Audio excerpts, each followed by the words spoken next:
நண்பர்களே, ஒரு கேள்வி கேட்கிறேன். நேர்மையாக உங்களுக்குள் பதில் சொல்லுங்கள். நீங்கள் உண்மையில் பணமில்லாததால் கஷ்டப்படுகிறீர்களா? அல்லது பணத்தை நிர்வகிக்க தெரியாததால் கஷ்டப்படுகிறீர்களா? இது கஷ்டமான கேள்வி. ஆனால் உண்மையை தவிர்த்தால் வாழ்க்கை மாறாது.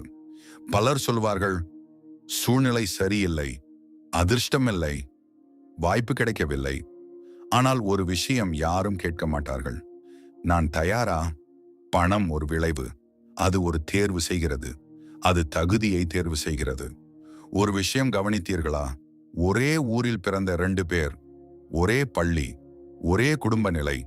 ஆனால் 10 வருடத்திற்கு பிறகு ஒருவர் உயர்கிறார், மற்றவர் அதே இடத்தில். ஏன்? அவர்களின் சிந்தனை அமைப்பு வேறு. இந்த உண்மையை 1000 ஆண்டுகளுக்கு முன்பே புரிந்த மனிதர் ஒருவர் இருந்தார்.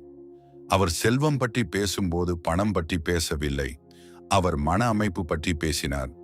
அவர்தான் சாணக்கியர். அவர் சொன்னது ஒரு எளிய வரி: தன்னை ஆளாதவன் செல்வத்தை ஆள முடியாது. இன்று நாம் பார்க்க போகிறோம் செல்வத்தை ஈர்க்கும் 7 உள் அமைப்புகள். இந்த வீடியோ முடியும் போது நீ பணத்தை வேறு கோணத்தில் பார்க்க போகிறாய். விதி 1: உள் ஒழுங்கு இல்லாமல் வெளி செல்வம் நிலைக்காது. நண்பர்களே, ஒரு வீடு கட்ட வேண்டும் என்றால் முதலில் என்ன செய்வீர்கள்? அழகான பெயிண்ட் போடுவீர்களா அல்லது அடித்தளம் போடுவீர்களா? பலர் வாழ்க்கையில் பெயிண்ட் வேலை செய்கிறார்கள், அடித்தளம் இல்லை. அதாவது என்ன? பணம் சம்பாதிக்கிறார்கள், ஆனால் வாழ்க்கை ஒழுங்கு இல்லை, உடல் ஒழுங்கு இல்லை, நேர ஒழுங்கு இல்லை, மன ஒழுங்கு இல்லை. பின்னர் கேள்வி கேட்கிறார்கள், ஏன் நான் முன்னேறவில்லை? ஒரு மனிதன் அதிகம் சம்பாதிக்கலாம், ஆனால் அவன் தூக்கம் சரியில்லை. அவனுக்கு உடல் சோர்வு, மன அழுத்தம், அமைதி இல்லை. அவன் செல்வந்தனா? அல்ல, அவன் சம்பாதிப்பவன். செல்வந்தன் அல்ல. செல்வம் சமம் பணம் பிளஸ் அமைதி பிளஸ் கட்டுப்பாடு. இதில் ஒன்று குறைந்தால் அது நிலைக்காது. சாணக்கியர் அரசருக்கு கற்றுக் கொடுத்த முதல் விஷயம் என்ன தெரியுமா? அரசியல் அல்ல, சுய கட்டுப்பாடு. ஏன்? ஏனெனில் அதிகாரம் உள்ளவன் கட்டுப்பாடு இல்லாமல் இருந்தால் அவன்தான் தனது அழிவை உருவாக்குவான். அதேபோல் பணம் உள்ளவன் கட்டுப்பாடு இல்லாமல் இருந்தால் அவன்தான் தனது நாசத்தை உருவாக்குவான். உன் வாழ்க்கையை பாரு. உனக்கு திட்டமா நாள் தொடங்குகிறது அல்லது சூழ்நிலை இழுத்துச் செல்கிறதா? நீ உன் நாளை நிர்வகிக்கவில்லை என்றால் உன் நாள் உன்னை நிர்வகிக்கும். அதுதான் முதல் விதி. விதி 2: அறிவு இல்லாத உழைப்பு மறைமுக வறுமை. நண்பர்களே, கழுதை நாள் முழுக்க சுமை சுமக்கும். அது களைப்பாகும், ஆனால் அது வளராது. ஏன்? ஏனெனில் அது சிந்திக்காது. கஷ்டமாக சொல்கிறேன், பலர் வாழ்க்கையில் கழுதை மாதிரி உழைக்கிறார்கள். வேலைக்கு போகிறார்கள், சம்பளம் பெறுகிறார்கள், செலவு செய்கிறார்கள், மீண்டும் வேலை. இந்த சுற்று 20 வருடம். அதற்கு பெயர் உழைப்பு. ஆனால் வளர்ச்சி இல்லை. சாணக்கியர் சொன்னார், ஒரு சரியான முடிவு 10 வருட உழைப்பை மிச்சப்படுத்தும். நீ தினமும் உழைக்கிறாய், ஆனால் உன் முடிவுகள் சரியா? உன் வேலை உன் எதிர்காலத்தை உயர்த்துகிறதா அல்லது உன் தற்போதைய நிலையை மட்டும் பாதுகாக்கிறதா? வித்தியாசம் புரிகிறதா? பாதுகாப்பு மனநிலை வளர்ச்சியை கொல்லும். நீ பாதுகாப்பாக இருக்க விரும்பினால் நீ சாதாரணமாகவே இருப்பாய். நீ முன்னேற விரும்பினால் நீ அபாயத்தை கணக்கிட்டு ஏற்க வேண்டும். அறிவு என்பது புஸ்தகம் மட்டுமல்ல, அறிவு என்பது கவனிப்பு. மக்கள் என்ன தவறு செய்கிறார்கள்? சந்தை எங்கு போகிறது? எந்த திறன் மதிப்பு பெறுகிறது?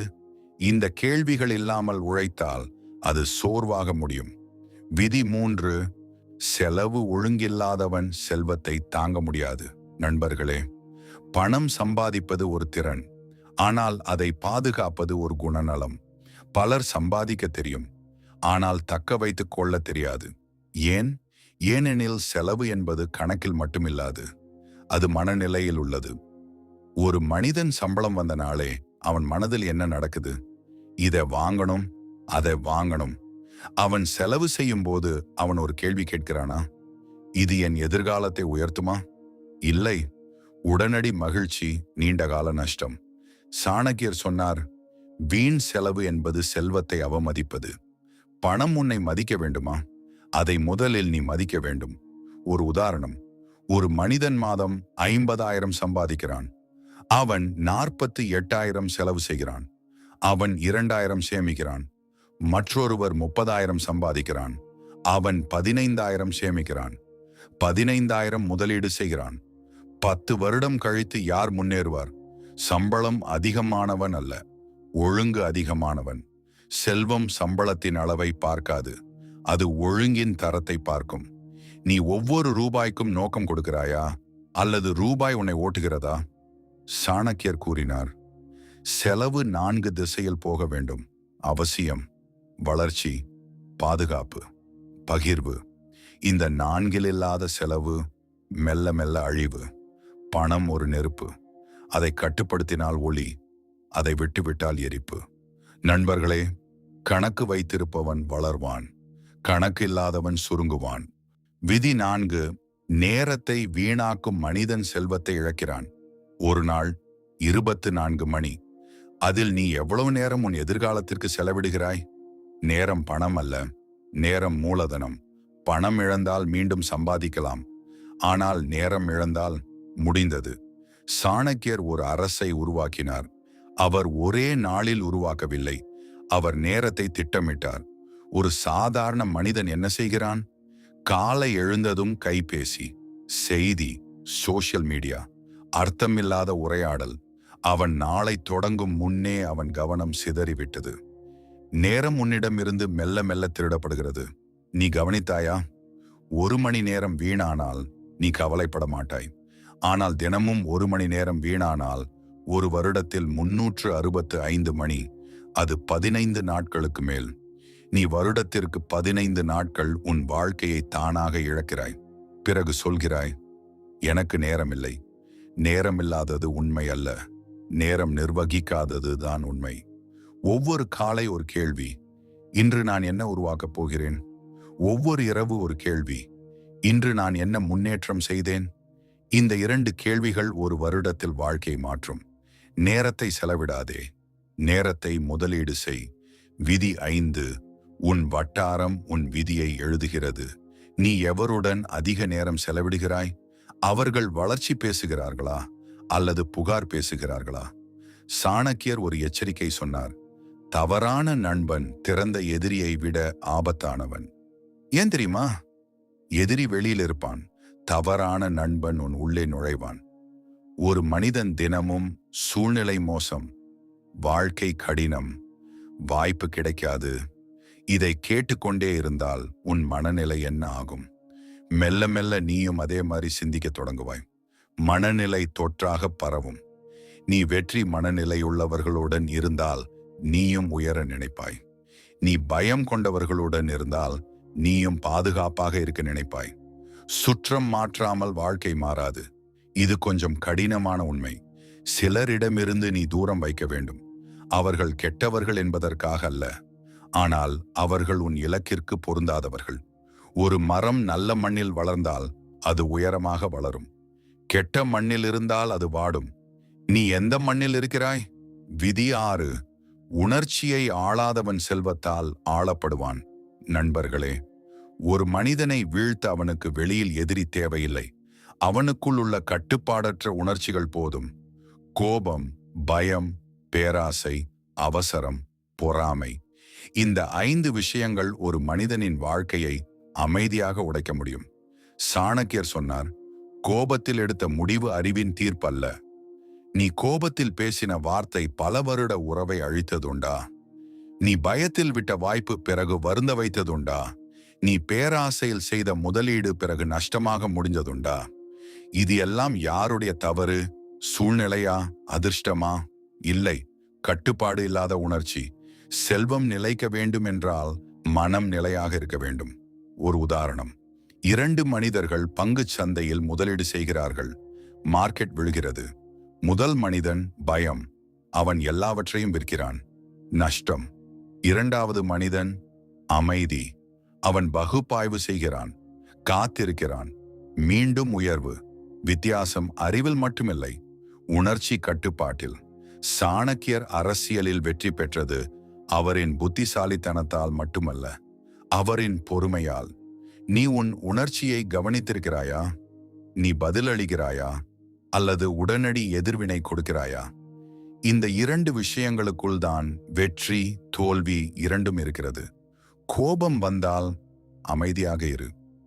24 மணி நேரம் காத்திரு. பயம் வந்தால் அதை பகுப்பாய்வு செய். அது உண்மையா அல்லது கற்பனை? பேராசை வந்தால் இந்த கேள்வி கேள். இது விரைவான லாபமா அல்லது நிலையான வளர்ச்சியா? உணர்ச்சியை நீ ஆள வேண்டும், அது உன்னை ஆளக்கூடாது. விதி 7 மதிப்பு உருவாக்கு, செல்வம் தவிர்க்க முடியாத விளைவு. இப்போ வரை நாம் என்ன பார்த்தோம்? ஒழுங்கு, அறிவு, செலவு கட்டுப்பாடு, நேரம், சுற்றம், உணர்ச்சி, இந்த எல்லாவற்றையும் சேர்த்தால் ஒரு விஷயம் உருவாகிறது. அது மதிப்பு. பணம் ஆசையை தேடாது, பணம் மதிப்பை தேடும். நீ சந்தையில் என்ன மதிப்பு தருகிறாய்? நீ இல்லை எனில் மக்களுக்கு என்ன இழப்பு? ஒரு மருத்துவர் அதிகம் சம்பாதிப்பார். ஏன்? அவர் பிரச்சனை தீர்க்கிறார். ஒரு திறமையான தொழில்நுட்ப நிபுணர் அதிகம் சம்பாதிப்பார். ஏன்? அவர் சிக்கலான பிரச்சனையை தீர்க்கிறார். சாதாரண மனிதன் சம்பாதிக்க குறைவாக இருப்பதற்கு காரணம் அவனின் திறன் அளவு. கடுமையான உண்மை, உன் வருமானம் உன் திறனின் சந்தை மதிப்பு. உன் திறன் உயர்ந்தால் உன் வருமானம் உயர வேண்டும். உன் திறன் மாறாமல் இருந்தால் வருமானமும் மாறாது. சாணக்கியர் சொன்னார், முதலில் தகுதியை உருவாக்கு, பிறகு அதிகாரம் வரும். அதே விதி இங்கேயும். முதலில் திறன் உருவாக்கு, பிறகு வருமானம் வரும். நீ தினமும் என்ன கற்றுக்கொள்கிறாய்? ஒரு புஸ்தகம், ஒரு புதிய திறன், ஒரு புதிய தொடர்பு, அல்லது தினமும் அதே பழக்கம்? நீ மாற்றம் இல்லாமல் இருந்தால் வாழ்க்கை மாற்றம் இல்லை. இறுதி உச்சம் மனநிலை மாற்றம். நண்பர்களே, பணம் ஒரு இலக்கு அல்ல, அது ஒரு விளைவு. விளைவு மாற வேண்டுமா? காரணம் மாற வேண்டும். பலர் பணத்தை துரத்துகிறார்கள், ஆனால் தங்களை மேம்படுத்த ஓடுவதில்லை. அவர்கள் குறுக்கு வழி தேடுகிறார்கள், அதிர்ஷ்டம் நம்புகிறார்கள், லாட்டரி கனவு காண்கிறார்கள். ஆனால் சாணக்கியர் தெளிவாக சொன்னார், நிலையான செல்வம் நிலையான குணத்திலிருந்து. நீ இன்று ஒரு முடிவு எடு. நான் நேரத்தை மதிப்பேன், செலவை கட்டுப்படுத்துவேன், அறிவை வளர்த்து கொள்வேன், நல்ல சுற்றத்தை தேர்வு செய்வேன், உணர்ச்சியை ஆளுவேன், மதிப்பை உருவாக்குவேன். இந்த 6 முடிவுகள் உன் வாழ்க்கையின் திருப்புமுனை. பணம் உன்னை தேடி வர வேண்டுமா? அப்படியானால் நீ தேடப்பட வேண்டிய மனிதனாக மாறு. பணம் ஓடி வரும் மனிதன் வெளியில் பணக்காரன். பணம் ஈர்க்கும் மனிதன் உள்ளிலும் வெளிப்படையும் செல்வந்தன். இந்த பயணம் பணம் பற்றி அல்ல, இது மன அமைப்பு பற்றி. உன் மன அமைப்பு மாறினால் உன் வருமானம் தவிர்க்க முடியாத மாற்றம். நண்பர்களே, பணம் ஒரு காந்தம், மதிப்பு காந்த சக்தி. காந்த சக்தி உருவாக்கு, செல்வம் தானாக ஒட்டிக்கொள்ளும். வெற்றி ஒரு சம்பவம் அல்ல, அது ஒரு அமைப்பு. அமைப்பை உருவாக்கு, விளைவு நிச்சயம். இந்த வீடியோ உங்களுக்கு பயனுள்ளதாக இருந்தா ஒரு லைக் பண்ணுங்க. இது உங்கள் நண்பர்களுக்கும் உதவும் என்று நினைத்தால் தயங்காமல் ஷேர் பண்ணுங்க. இப்படி இன்னும் மதிப்புள்ள விஷயங்களை தொடர்ந்து பார்க்க நம்ம சேனலுக்கு சப்ஸ்கிரைப் பண்ண மறக்காதீங்க. அடுத்த வீடியோவில் இன்னும் ஒரு சக்தி வாய்ந்த தலைப்போடு சந்திப்போம். அதுவரை உங்கள் மதிப்பை உயர்த்தி கொள்ளுங்கள். நன்றி, வணக்கம்.